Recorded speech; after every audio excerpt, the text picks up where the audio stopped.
important chapter in physiology. You may expect around 2 to 3 questions in NEET exam in this chapter, around 2 questions in CET. You need to study textbook thoroughly. The different experiments that were conducted to discover the components that are required in the photosynthesis you need to study. There are around 5 to 6 names of the scientists with their work that you need to remember. Along with that, the light reaction, different components involved in the light reaction, how exactly the light reaction takes place, and both cyclic as well as non-cyclic photophosphorylation. The detailed cycle I have given you in the regular class, you can refer that in the notes. Chemiosmotic hypothesis you need to study. Then when it comes to dark reaction, C3 cycle, C4 cycle, both you need to concentrate. The difference between the C3 and C4 cycle you need to study. And the enzymes in the C3, enzyme in the C4 cycle, the initial carbon dioxide acceptor, the stable products that are produced, all those things you need to remember.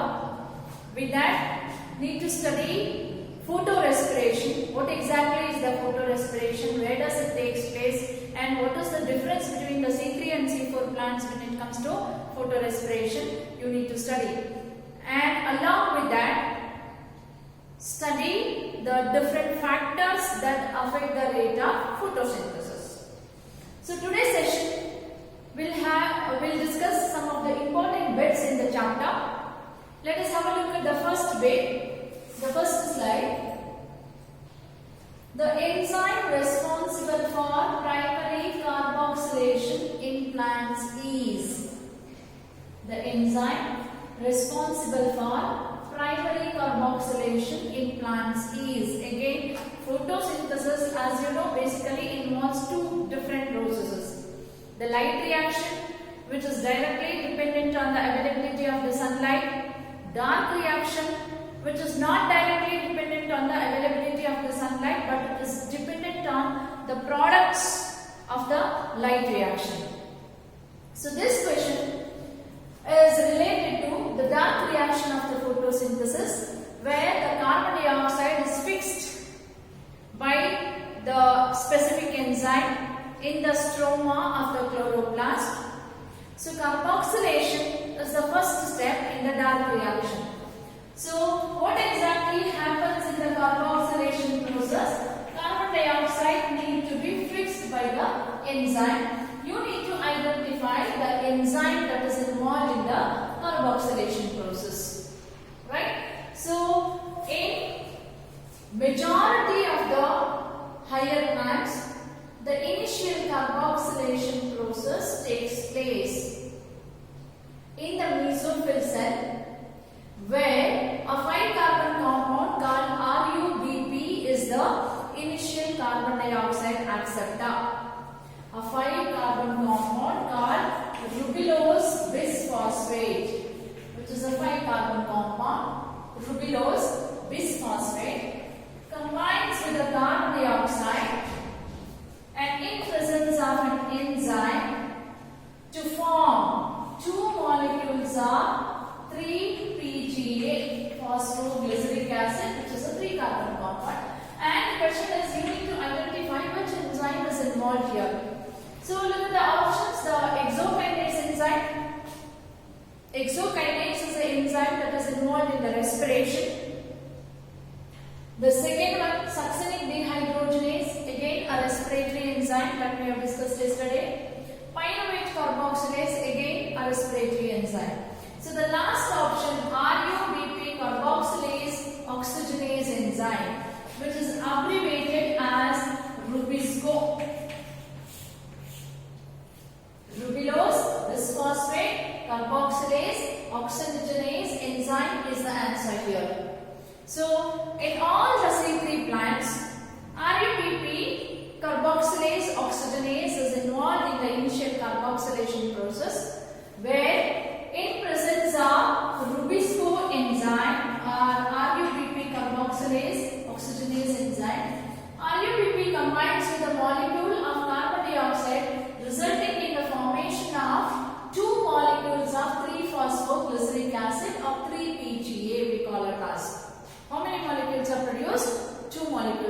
produced. So RABP carboxylase oxygenase is the right answer. It is the protein that is present in is present in a maximum amount in the nature, the most abundant protein in the nature, and is involved in the carboxylation. Why it is called carboxylase oxygenase enzyme? Because it has a binding site for both carbon dioxide as well as oxygen. Binding is always competitive. That is, Rubisco enzyme has a higher affinity for the carbon dioxide than the oxygen.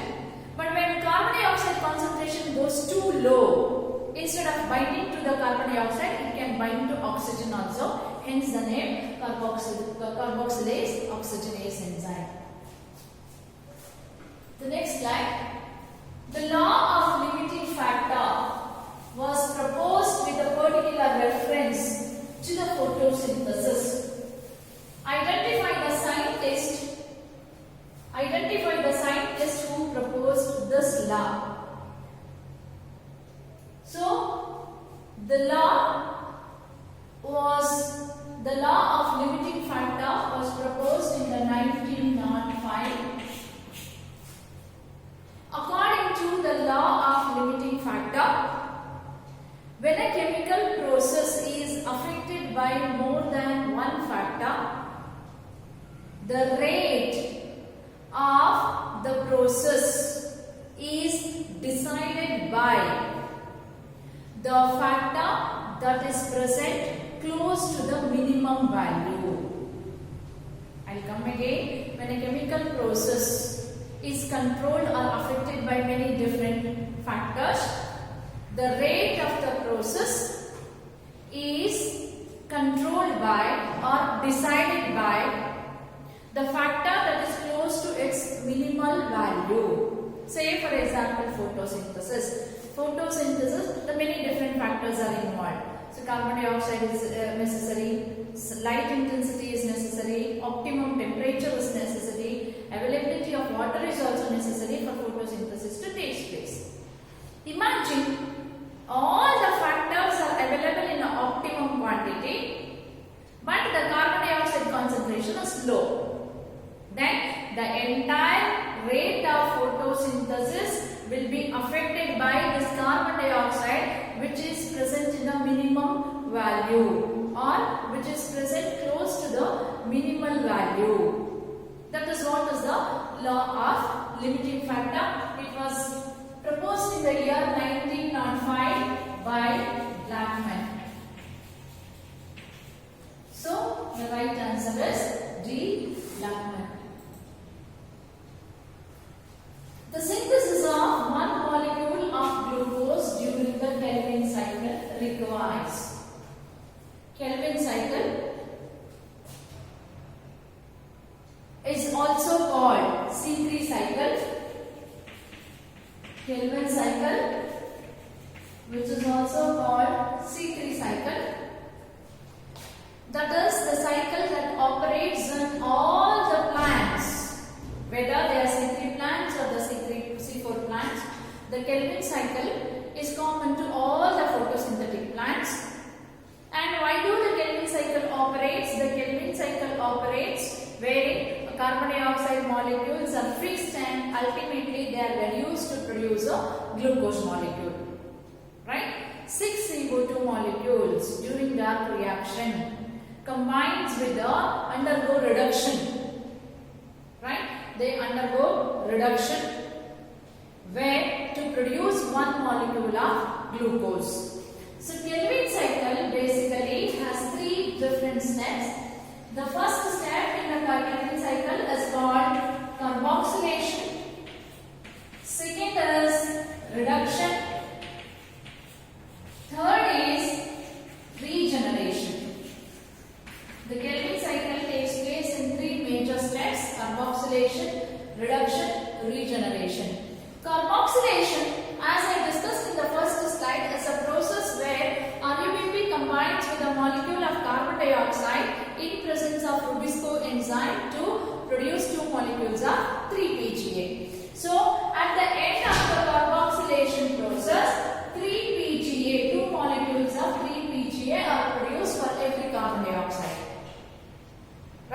So nowhere in the cycle carbon that is present in the RuBP will be utilized. It is only the carbon dioxide that will be utilized to synthesize the glucose. So glucose has 6 carbon compound. So Calvin cycle has to take 6 tons in order to produce 1 molecule of glucose. In the reduction process, the carbon dioxide that is present in the 3-PGA undergo reduction.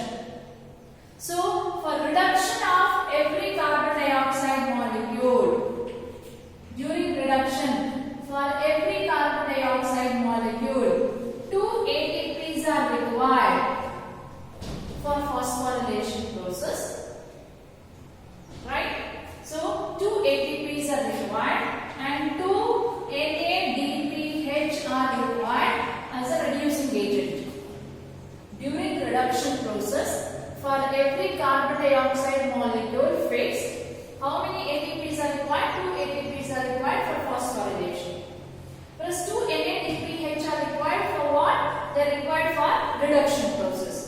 So, in the third step, that is regeneration, RuBP has to be regenerated. So, during regeneration, for every carbon dioxide molecule, 1 ATP is utilized to regenerate RuBP. That means here total of, that is 6 carbon dioxide molecules, 6 into 2, 12, again 12, here again 12. Getting my point? See, this calculation is for 1 carbon dioxide. For 1 carbon dioxide, if 2 ATPs are used, for 6 carbon dioxide, how many ATPs? 12 ATPs.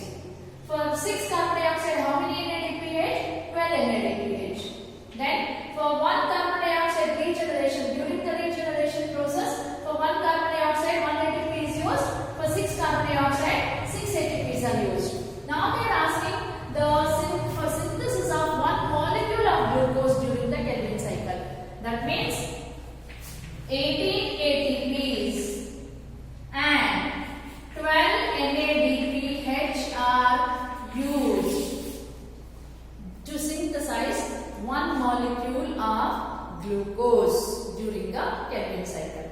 Say when calculation of energy that is required for the process is asked, you need to be very careful. Many times they will ask the amount of energy that is required to synthesize 1 molecule of glucose. Then you go with the answer 18 and 12. Sometimes they will ask you only the number of ATPs that are required in the reduction process. If it is only reduction, then you go with the 12 ATPs and 12 NADPH. If only regeneration process, then only 6 ATPs. Now since they have asked for 1 molecule of glucose, you go with the option C, that is 18 molecules of ATP, 12 molecules of NADPH2 are required. See, option 1 is wrong because they have given 12 molecules of ATP. The number of ATP required are 18. So this is wrong. 6 is also wrong. 12 of each ATP and NADPH.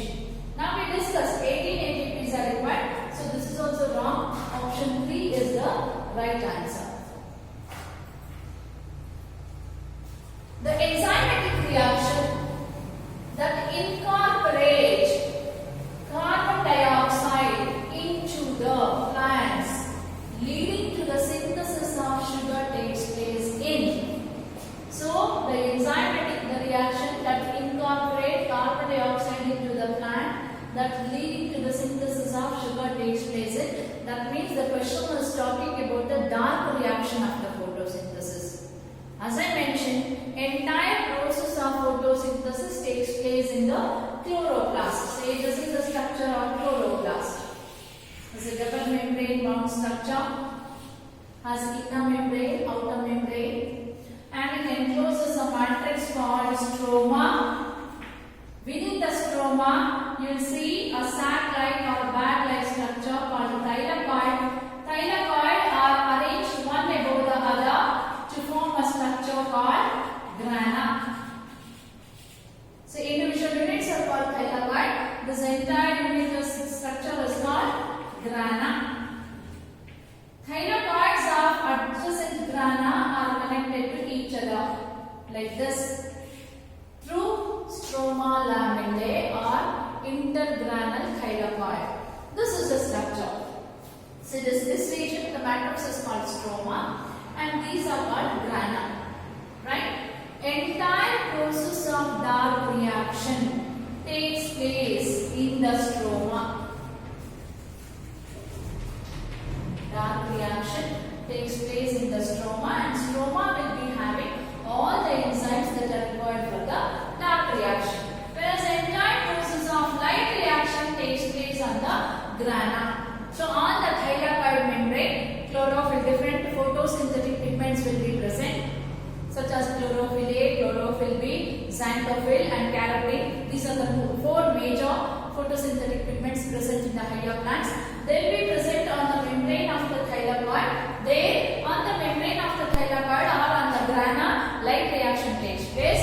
Whereas the enzymatic process that incorporate carbon dioxide, that is fixation of the carbon dioxide into the plants. What does it ultimately leads to? It leads to the synthesis of glucose. So where does it take place? It takes place exclusively at the stroma. Stroma lamellae are these structures which are also involved in the light reaction process. Right? So in the stroma, dark reaction takes place. In can plants, carbon dioxide acceptor is. See, CAN stands for Crassulacean. Crassulacean acid metabolism. Crassulacean is a family. It stands for Crassulacean acid metabolism. As I mentioned earlier, the plants based on the first stable product produced during the fixation of the carbon dioxide can be classified into C3 or C4. There is one more group of plants which are called CAN plants. These are basically xerophytic and succulent plants. They are xerophytic and succulent plants and they have scotoactive stomata. Scotoactive stomata means they have stomata that are open during the night and remain closed during the daytime. Why? To reduce the rate of transpiration. So, in these plants, the initial carbon dioxide fixation takes place with the help of an enzyme called PEP carboxylase enzyme. The carbon dioxide fixation takes place during the night with the help of PEP carboxylase enzyme. Right? So the PEP carboxylase enzyme combines a molecule of carbon dioxide with the phosphoenol pyruvate (PEP), 3-carbon compound. Carbon dioxide combines with the phosphoenol pyruvate in presence of PEP carboxylase enzyme. Results in formation of oxaloacetic acid, which is a 4-carbon compound. Right? So why this process takes place? Because the stomata remain open during the night and they remain closed during the daytime. And initial fixation of carbon dioxide takes place with the help of PEP phosphoenol pyruvate carboxylase enzyme. It combines carbon dioxide molecule with the phosphoenol pyruvate. So initial carbon dioxide acceptor is phosphoenol pyruvate, which results in the formation of oxaloacetic acid. So PEP is the right answer. RUPP is wrong because it is seen in C3 plants. It's a 5-carbon compound. Oxaloacetic acid is also wrong. It's the first stable product that is produced here. Then PGA is also wrong. PGA formation takes place in the C3 plants. So for CAN plants, the initial carbon dioxide acceptor is phosphoenol pyruvate. PEP carboxylase is, look at the statements. involved in at least some carbon dioxide fixation both in C3 and C4 plants. For this you need to know what are C3 plants and what are C4 plants. The C3 plants, the initial carbon dioxide acceptor is RuBP, whereas C4 initial carbon dioxide acceptor is phosphoenol pyruvate. And here the first stable product that is produced is phospho-3-phosphoglyceric acid. First stable product produced is 3-phosphoglyceric acid. Here the stable product produced is oxaloacetic acid, which is a 4-carbon compound. Here it is 3-carbon compound. So those plants in which the first stable product produced after the carbon dioxide fixation is 3-phosphoglyceric acid, those group of plants are called C3 plants. Whereas there are certain plants such as the sorghum, amaranthus or sugarcane where the first stable product that is produced after the carbon dioxide fixation is a 4-carbon compound, oxaloacetic acid. Those group of plants are called C4 plants. Not to forget, the C3 cycle operates both in C3 plant as well as C4 plants, but the differences in the initial carbon dioxide fixation and where exactly the carbon dioxide fixation is taking place. So, in C4 plants, the first stable product after carbon dioxide fixation is oxaloacetic acid. Carbon dioxide combines with the phosphoenol pyruvate to form oxaloacetic acid. Here, carbon dioxide combines with the RuBP to produce 3-phosphoglyceric acid. The enzyme involved here is Rubisco, whereas enzyme involved here is peptase, that is phosphoenol pyruvate carboxylase enzyme. It is called peptase or it is also called PET carboxylase. Now the question is about this PET carboxylase enzyme. It is involved in at least some carbon dioxide fixation in both C3 and C4 plants. In C3 plants, PET carboxylase enzyme is absent. It is present only in C4 plants. Apart from C4 plants, it is also present in the CAM metabolism, but not in the C3 plants. So the first statement is wrong statement. Second statement, PET carboxylase catalyzes the reaction of fixing carbon dioxide into pyruvic acid in the bundle sheath cells. Say C4 cycle, which is also called Hatch and Slack cycle. If you remember, it takes place in two regions. It takes place in two sites. Mesophyll cells, initially in the mesophyll cells and also in the bundle sheath cells. Kranz anatomy, the plant. So in the Kranz anatomy, the leaves are, the bundle sheath of the leaves, the vascular bundles of the leaves are circled, covered by a thick wall bundle sheath cells. Right? So in C4 plants, the mesophyll cells have peptase enzyme, bundle sheath cells have Rubisco. Initial carbon dioxide fixation takes place in the mesophyll cells with the peptase, whereas the later second carboxylation reaction takes place in the bundle sheath cells with the help of Rubisco, where Rubisco will be binding to the metabolic carbon dioxide, whereas in the mesophyll cells atmospheric carbon dioxide fixation takes place with the help of phosphoenol pyruvate carboxylase enzyme. Now catalyzes the reaction of fixing carbon dioxide into pyruvic acid in the bundle sheath cells. No, it is not in the bundle sheath cells, it is in the mesophyll cells. PET carboxylase is capable of fixing carbon dioxide more efficiently at lower atmospheric carbon dioxide concentration than RuBP carboxylase. This is the major difference between the Rubisco and PET carboxylase enzyme. Rubisco, as I mentioned, it has both binding site for both carbon dioxide as well as oxygen. Whereas PET carboxylase has binding site only for carbon dioxide.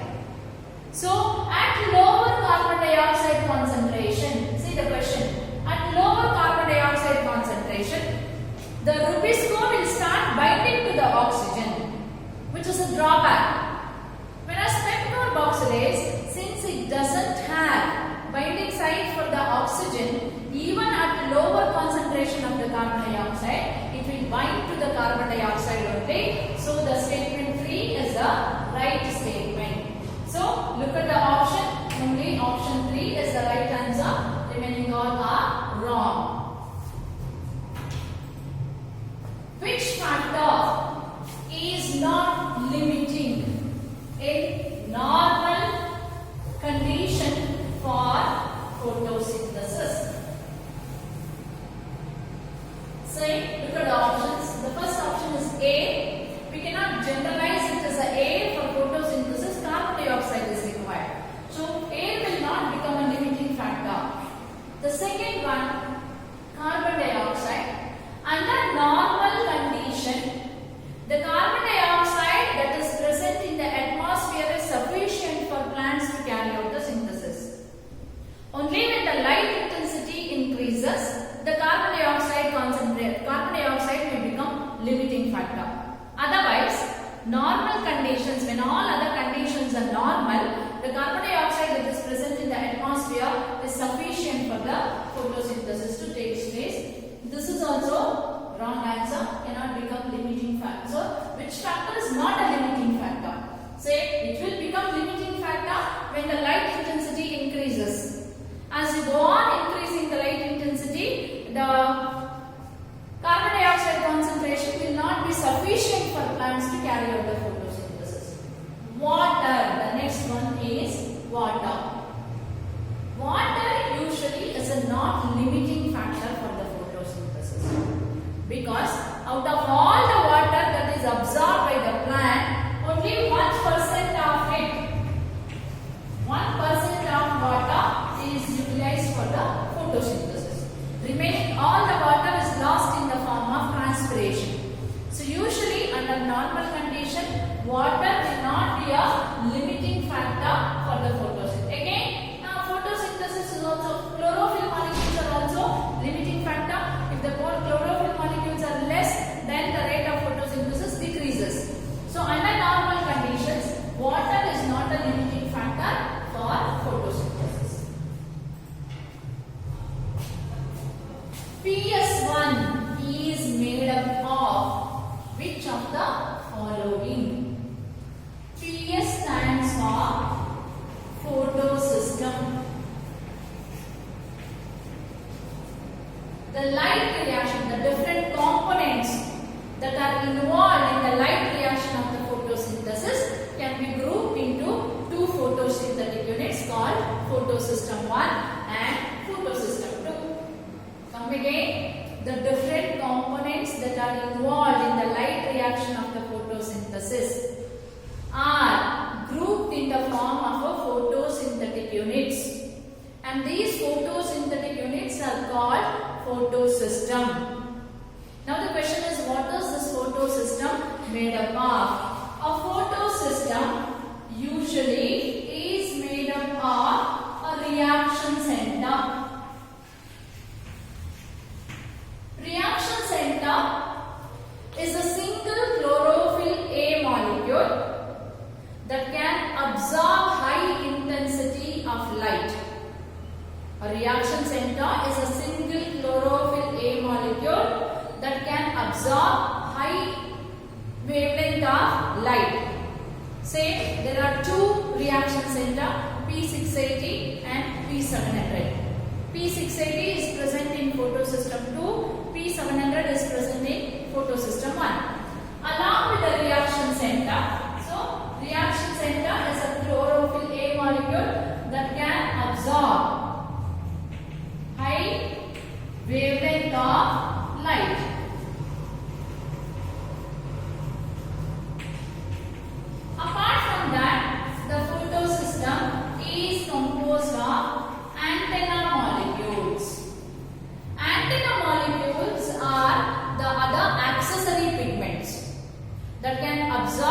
different photons of light and will transfer that light into the reaction center.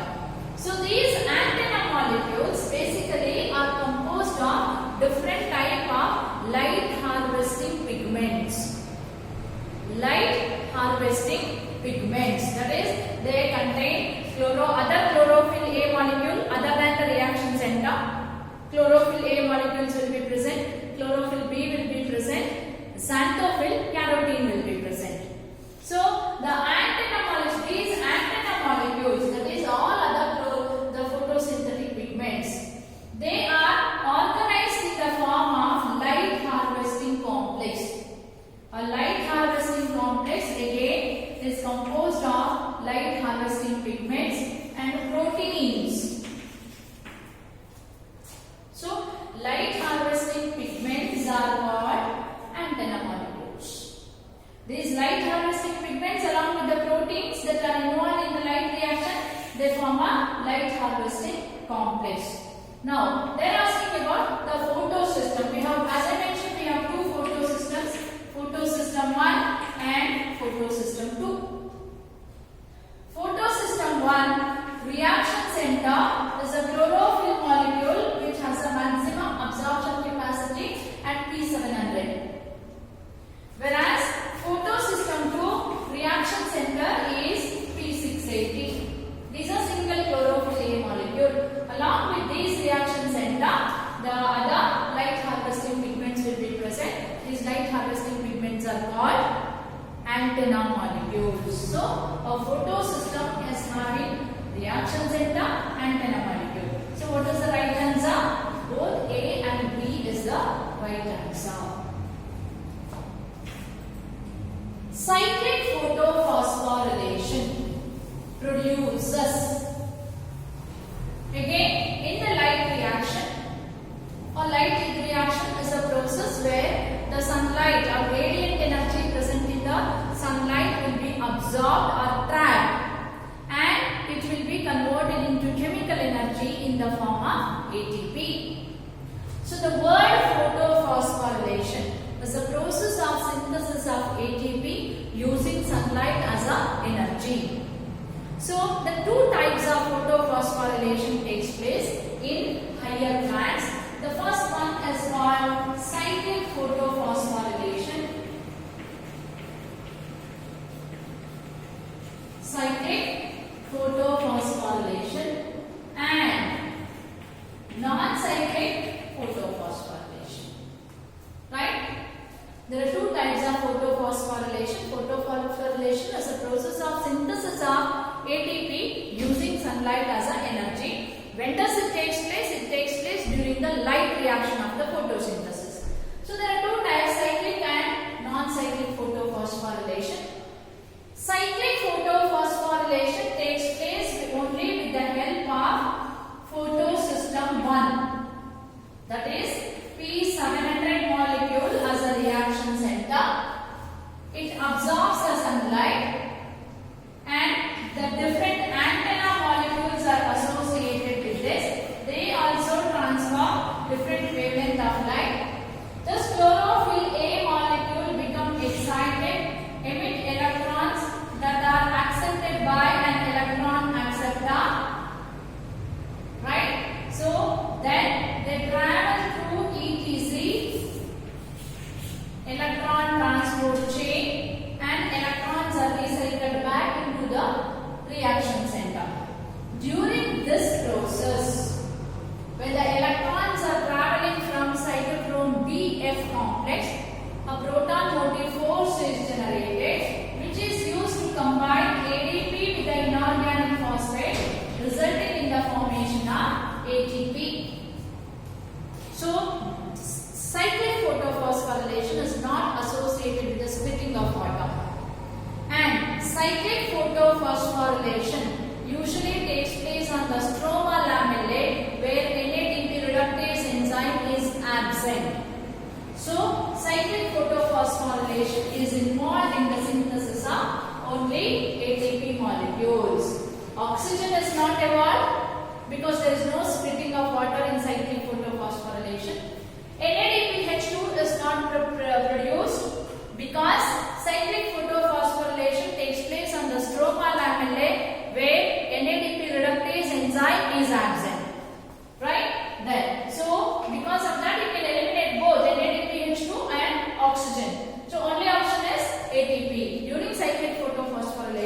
only ATPs are produced. Tomato, bell pepper, mango.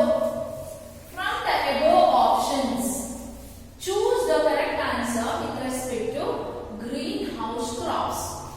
First, you need to know what are greenhouse crops. Greenhouse crops are usually the C3 plants that are grown in a carbon dioxide enriched environment.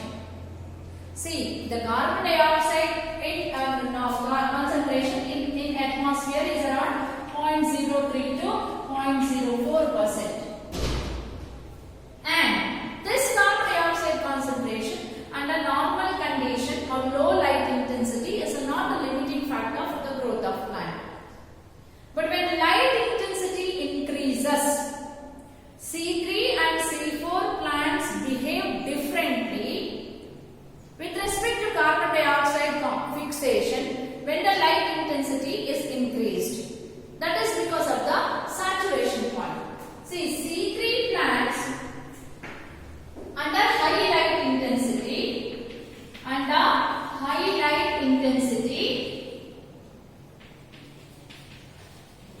C3 plants reaches saturation at 460 microliter per liter of carbon dioxide, or ppm, 460 ppm parts per million, which is higher than the normal atmospheric carbon dioxide concentration.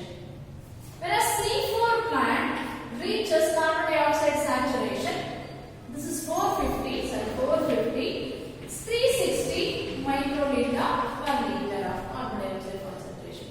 That is under high light intensity. The carbon dioxide that is naturally present in the atmosphere is sufficient for the C4 plants. They show maximum rate of photosynthesis and maximum yield. Whereas C3 plants with an increased high light intensity, they can fix more carbon dioxide. Getting? Under high light intensity, carbon dioxide becomes limiting factor for the C3 plants. If you go on providing more carbon dioxide, they can fix more carbon dioxide under high light intensity, that is up to 450 microliter per liter. So that means if you enrich carbon dioxide in any environment, and if the plants are exposed to high light intensity, they can fix more carbon dioxide and they can produce more yield. There are many plants that are grown in such a carbon dioxide enriched medium. So bell pepper, tomato and bell pepper are the one such example, not the mango. Now look at the question. From the above option, choose the correct answer with respect to the greenhouse plant. That is 1 and 2. So option D, 1 and 2 are the right answer. Plastocyanin contains. Plastocyanin, abbreviated as a PC, is an electron carrier. It is an electron carrier. It is associated with both cyclic as well as non-cyclic photophosphorylation. And plastocyanin will be transferring electrons to P700. It also acts as a link between the photosystem 2 and photosystem 1 during the non-cyclic photophosphorylation. The electrons that travel from the P680, that is photosystem 2, travel through a series of electron carriers. Ultimately, they enter into plastocyanin. Plastocyanin will be donating electrons to P700, and that is photosystem 1, reaction center of the photosystem 1. So detailed cycle you can refer your classroom book. The running notes I have given both cyclic as well as non-cyclic. So it is a blue color pigment that acts as an electron carrier, and it has copper in it. It's blue in color due to the presence of copper. So it contains copper. Option A is the right answer. The two pigment system theory of photosynthesis was proposed by, that is, two pigment system means, as I mentioned, there are two photosystems operating in the higher plants. Photosystem 1 with reaction center P700, photosystem 2 with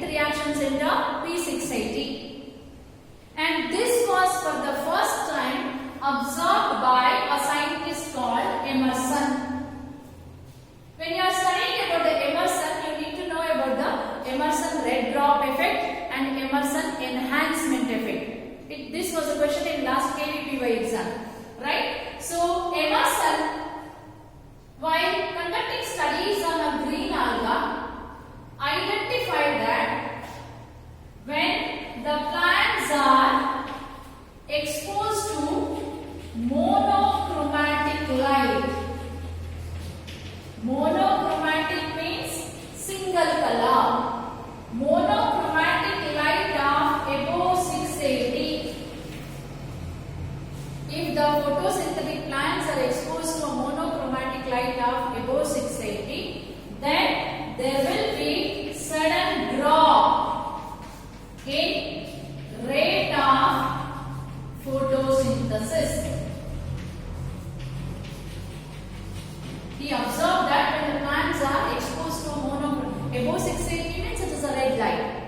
So when the plants are exposed to a monochromatic light of above 680, then there is a sudden drop in the rate of photosynthesis, and this drop in rate of photosynthesis is called red drop effect. Emerson red drop. Emerson red drop effect.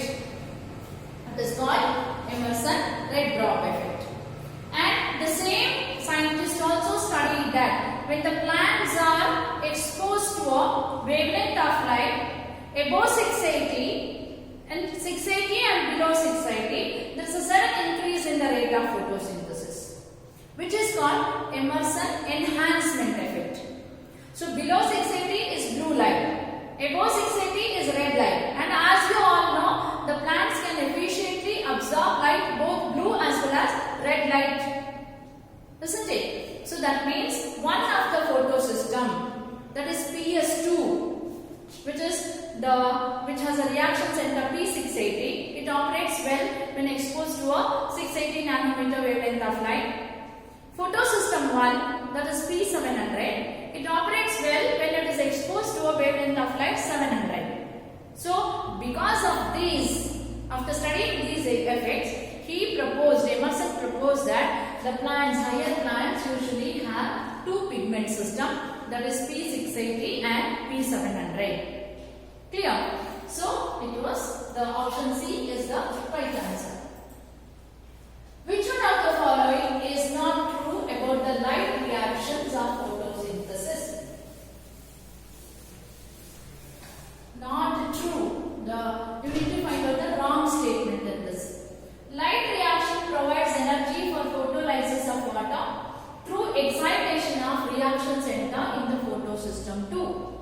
Say photosystem 2, PS2, which has a reaction center P680. It is also associated with splitting of water. Photosystem 2 is situated towards the inner membrane of the inner side of the thylakoid membrane. It is associated with the splitting of water or photolysis of water. What the statement is saying? Light energy provides enough energy for photolysis of water through excitation of reaction center. This happens during non-cyclic photosphorylation. Remember, during non-cyclic photophosphorylation. During non-cyclic photophosphorylation, the reaction center absorb 680 nanometer wavelength of light. Antenna molecules also transfer different wavelength of light to this. Right? It becomes excited, emits electron and become oxidized. The reaction center become oxidized. And an oxidized condition, it induces, or you can say it activates oxygen evolving complex, a complex that has manganese, chlorine and calcium in it. It activates oxygen evolving complex, a manganese containing protein complex that brings about the photolysis of water. Now look at the sentence. Light energy provides energy for photolysis of water through excitation of electrons and excitation of reaction center of photosystem 2. This is reaction center of photosystem 2.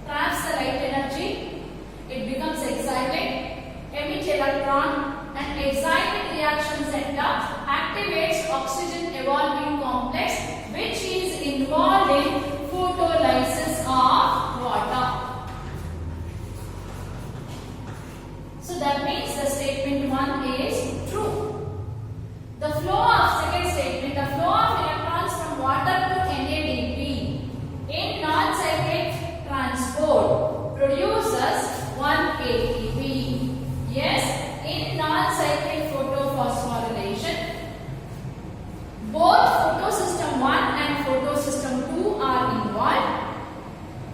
It starts with the photosystem 2.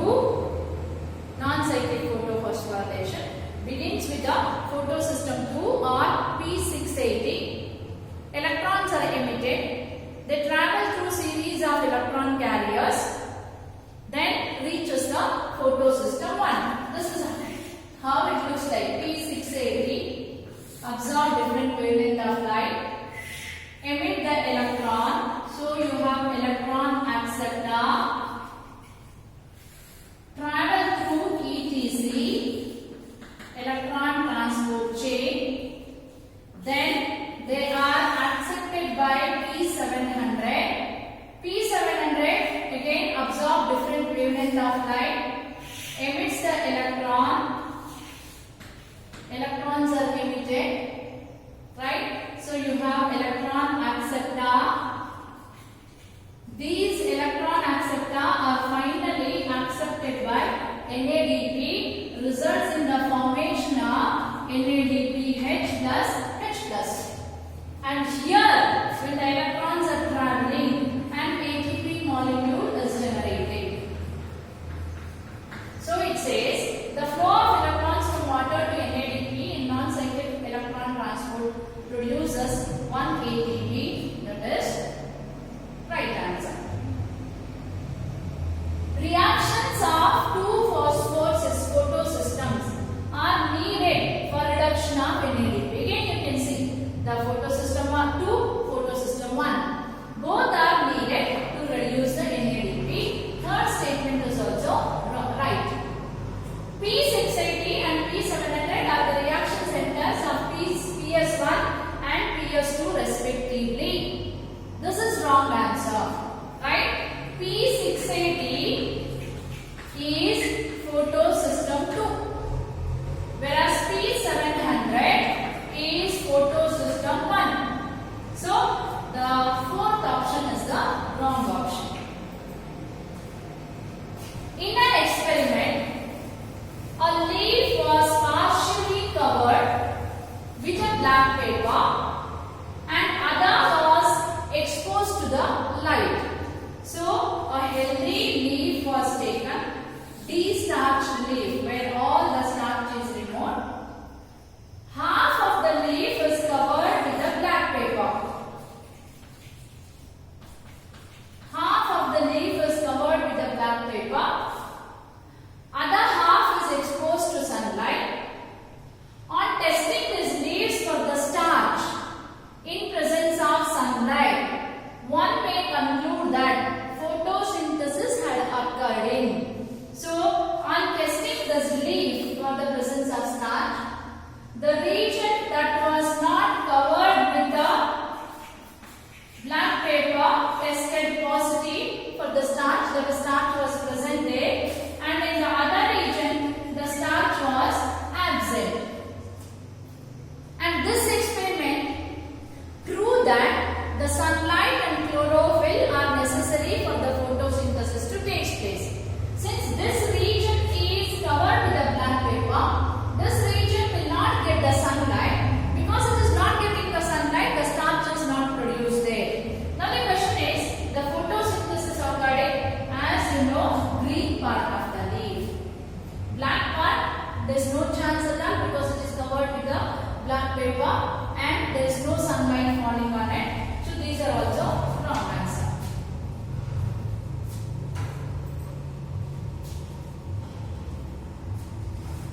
Fixation of CO2 is associated with a dark reaction.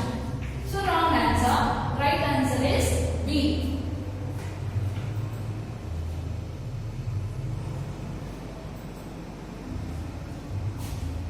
Cran's anatomy is a morphological diversity in the leaves of. Cran's anatomy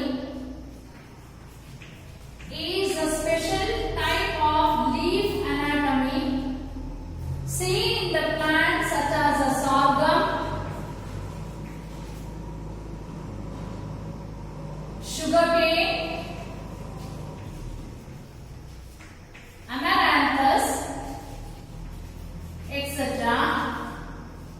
In the plant's anatomy, the vascular bundles of the leaf are surrounded by thick wall bundle sheath cells.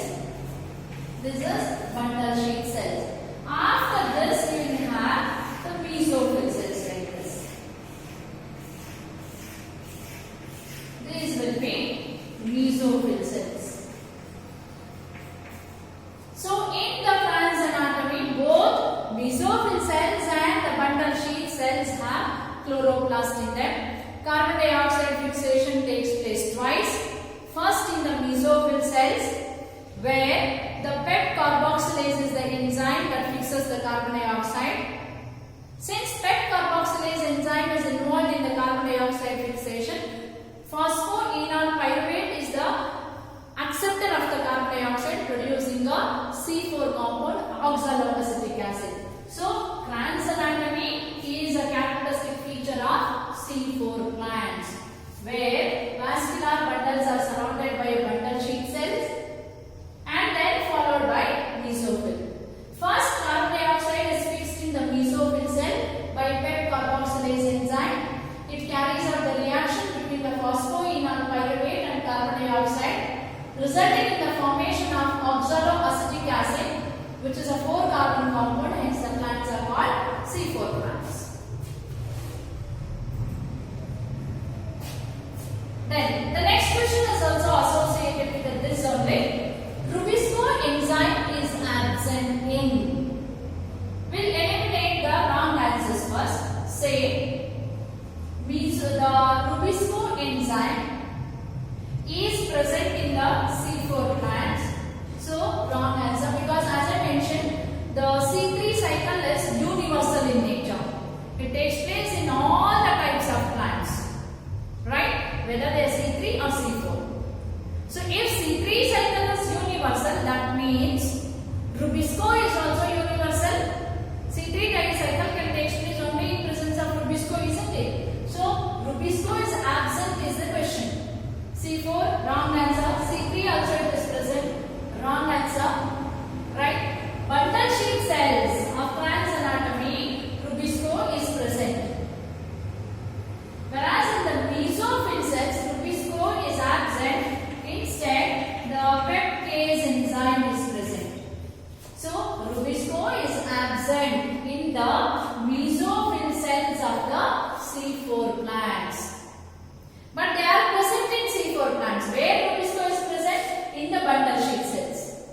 In bundle sheath cells, Rubisco is present. Whereas in the mesophyll cells, PEP carboxylase is present. So, right answer is mesophyll cells. During an experiment in the laboratory, thylakoid is somehow punctured so that the interior of the thylakoid is no longer separated from the stroma. This damage will have the direct effect on, right? This is the chloroplast. We have chloroplast like this, and we have thylakoid arranged in the form of grana. And as I mentioned, grana is the region for the light reaction to take place. That is absorption of sunlight, electron transport chain, splitting of the water, formation of ATP and NADPH. Everything takes place on the grana, membrane of the grana. What the question is saying, imagine this is single thylakoid. I am writing it outside.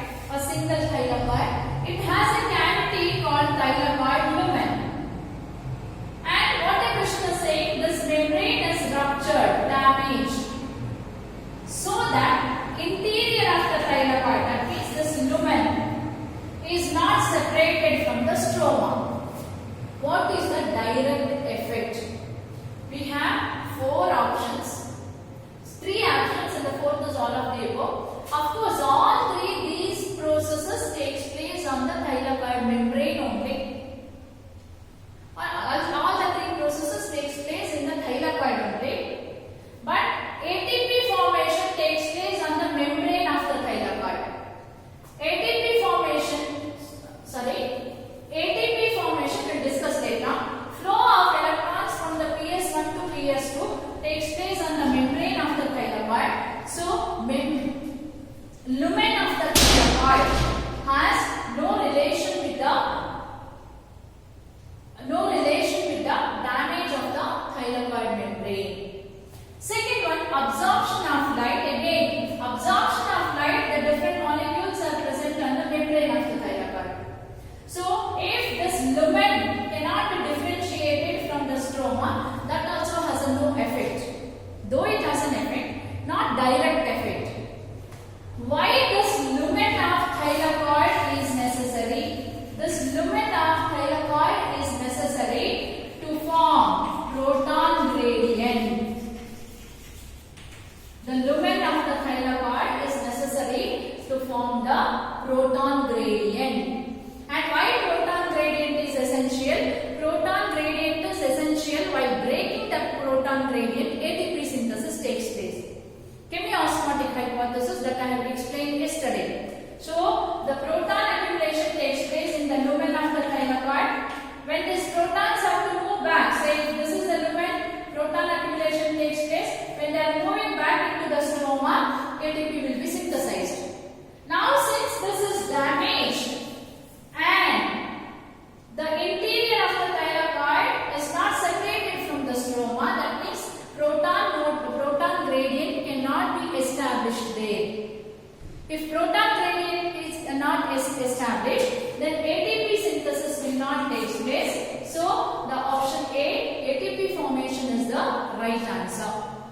Though all of them takes place in the thylakoid only, but if the lumen of the thylakoid is not separated from the stroma, that have direct effect on the ATP formation. So, option A is the right answer. Look at the statements. H2S, not H2O, is involved in the photosynthesis of sulfur bacteria. A scientist by name Van Mead for the first time discovered that the oxygen that is evolved during the photosynthesis comes from the splitting of water, not by the splitting of carbon dioxide. How he identified it? He identified for the first time that there are certain photosynthetic bacteria such as purple bacteria or green sulfur bacteria which utilizes H2S as donor of electrons during the light reaction but not H2O.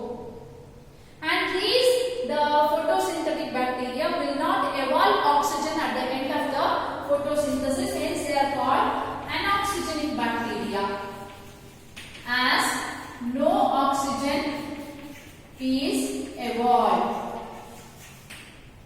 As no oxygen is evolved, they are called anoxygenic bacteria. In all higher plants, water acts as an electron donor during light reaction.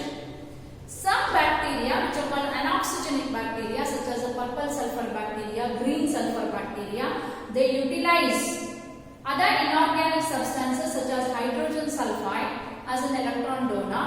Hydrogen sulfide will be broken, and since hydrogen sulfide is broken, no oxygen is evolved. So, the right answer.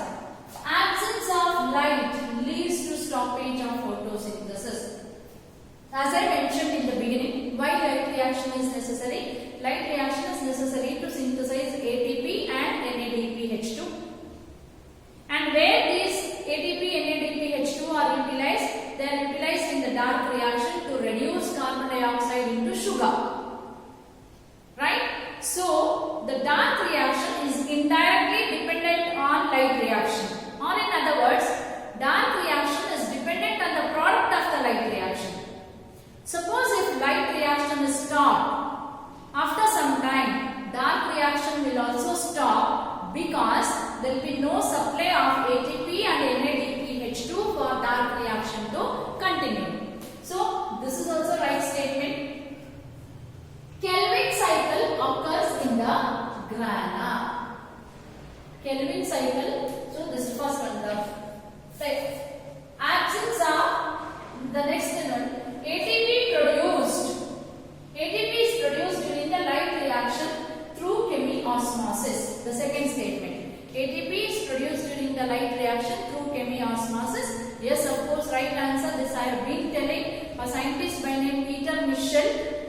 proposed proton motif fold or development of a proton gradient both during respiration and photosynthesis that are involved in the formation of ATP. This is also a true statement. The last statement, Kelvin cycle occurs in grana. This I explained earlier. Kelvin cycle occurs in the stroma. Kelvin cycle or the Dark reaction. So this is wrong statement. Select the correct option. 1, 2 and 3 are the right answer. Fourth one is the wrong answer. In C4 plants, bundle sheath cells are is the option. So C4 plants, as I mentioned, they have two sides where the carbon dioxide is fixed. That is mesophyll cell, bundle sheath cells. In both, the chloroplasts are present. So chloroplasts of the mesophyll cells are small in number, small in size, less in number. Grana is present. Rubisco is absent. And PEPK is present. PEPK is present. Whereas bundle sheath cells, in the bundle sheath cells, the chloroplasts are more in number, large in size, grana absent, rubisco present. Peptase absent. These are the difference in the chloroplast of mesophyll cells and the bundle sheath cells in case of C4 plants. Say here, because grana is present, light reaction takes place. And since rubisco is absent, the carbon dioxide fixation takes place with the help of PEP carboxylase enzyme. Here, since the grana is absent, no light reaction takes place. Rubisco is present, the initial carbon dioxide fixation takes place through RUBP and rubisco enzyme. Now look at the option. Have and.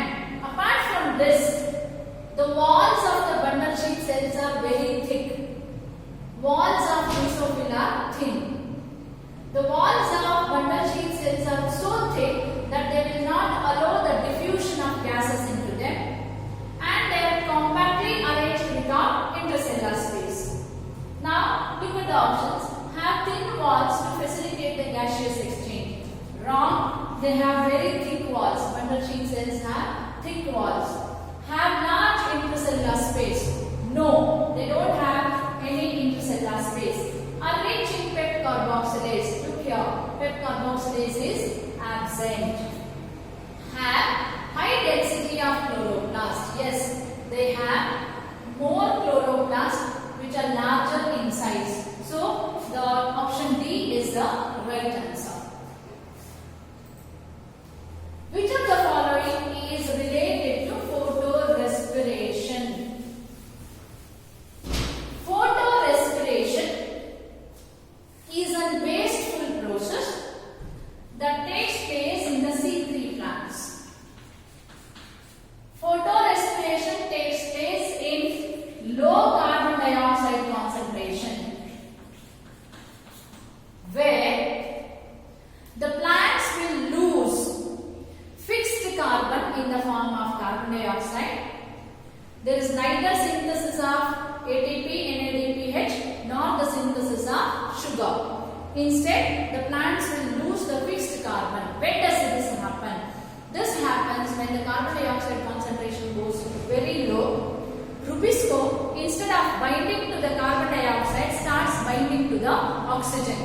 As it has both oxygenase as well as carboxylase activity, it starts binding to the oxygen. RUBP combines with the oxygen in presence of rubisco, split into one molecule of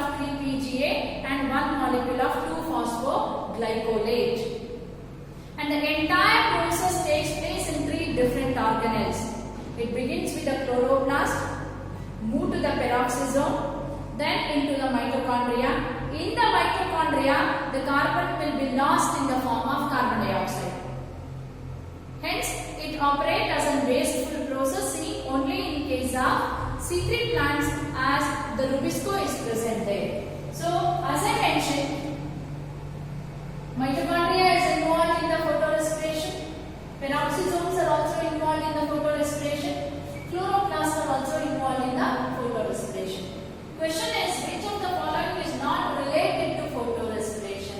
Since all these three are related to photorespiration, the right answer is lysosome. Lysosome is the structure that is not associated with the photorespiration. The internal factors that affect the photosynthesis in the plant depends on. See, factors that affect the photosynthesis can be classified into two: external factors, internal factors. External factors include the availability of light, the light intensity, availability of carbon dioxide, water, temperature, etc. These are dependent on the external environmental condition. But there are many internal factors such as number of leaves, orientation of leaves, age of the leaf, the amount of chloroplast, the number of chloroplasts present in the leaf, the type of photosynthetic pigments that are present in the leaf. All these are internal factors that affect the photosynthetic rate. Since they are internal factors, they are decided or they are controlled by genetic composition of the plant body. Now, the internal factors that affect the photosynthesis, of course, they depend on genetic predisposition. Morphological, not the answer. The temperature, environmental predisposition, all these are external factors. Internal factors are controlled by genetic predisposition. How many H plus ions are formed from 12 water molecules during non-cyclic photophosphorylation? As I mentioned earlier, P680 or photosystem 2 is associated with splitting of water. Right? During splitting of water, a molecule of water in presence of oxygen evolving complex is a protein that has manganese, chlorine and calcium in it.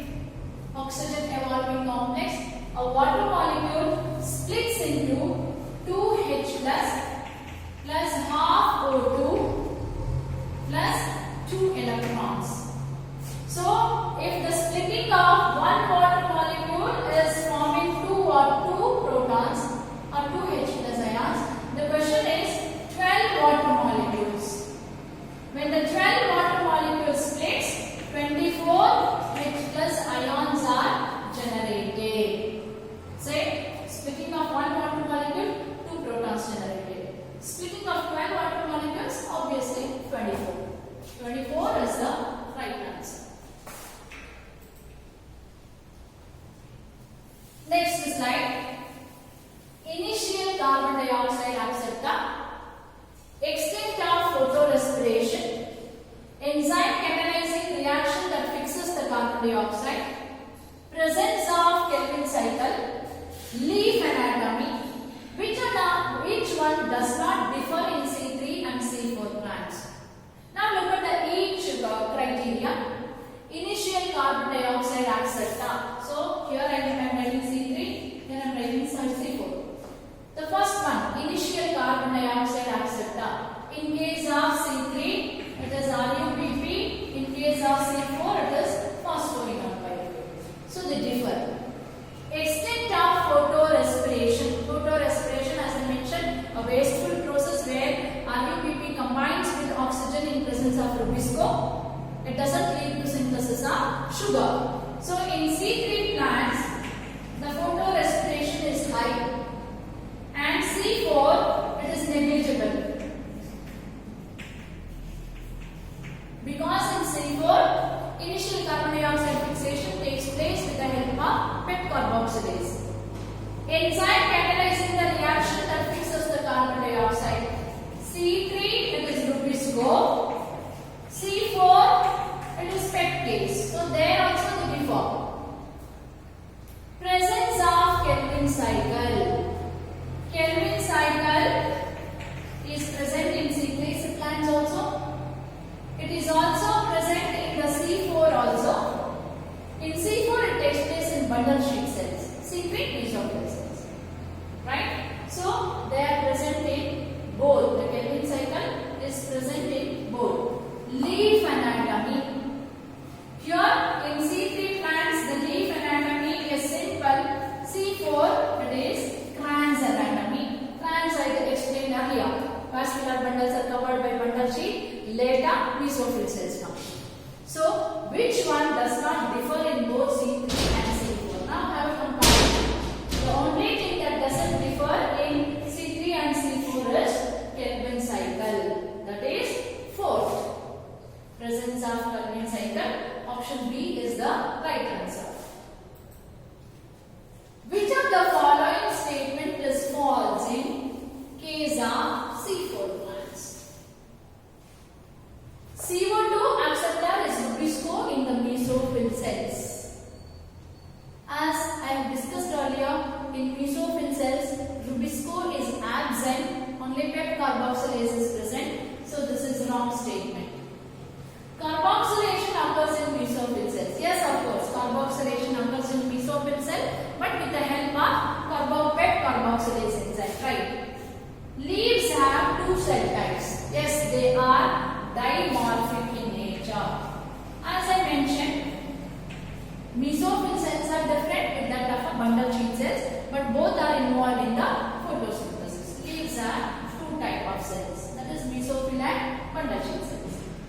Mesophyll cells, the black Rubisco. Yes, Rubisco is absent there, but PET carboxylase is present. So the false statement is the first statement.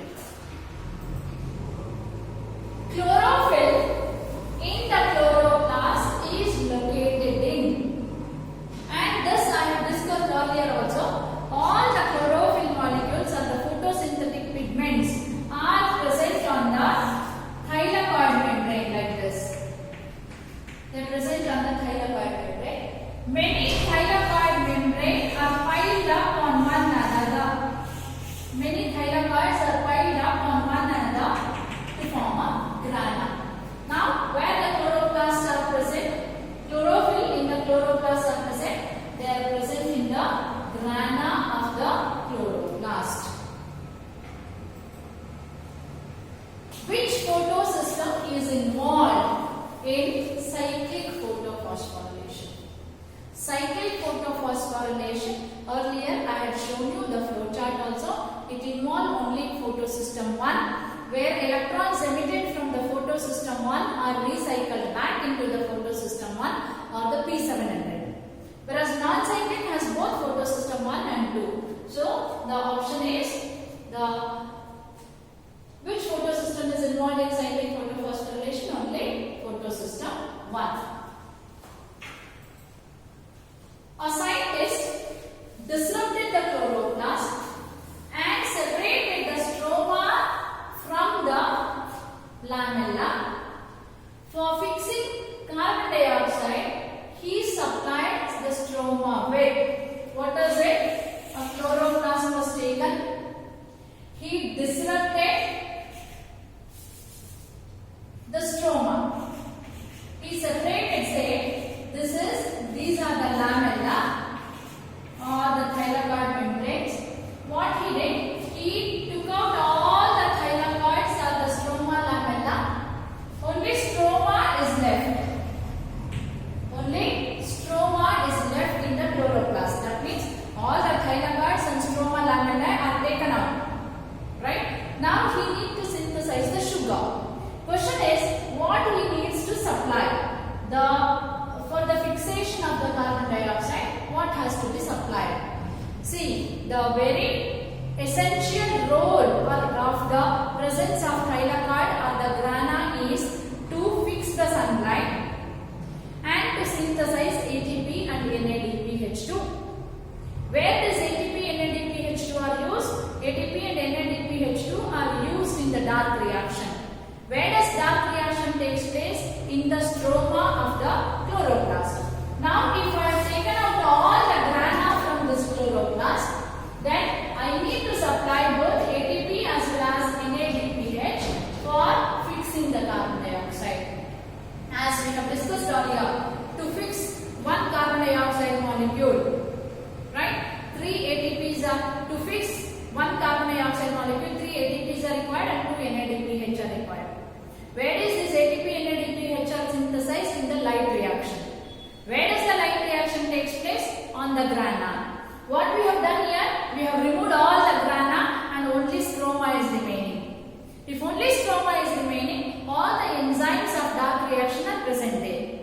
What else it requires? It requires energy supply, that is ATP and NADPH. So, option C, 1 and 2 are required. When 1 and 2 are provided, the dark reaction takes place in the stroma, synthesizing glucose. Radioactive C14 is given to the carbon dioxide and released to the atmosphere.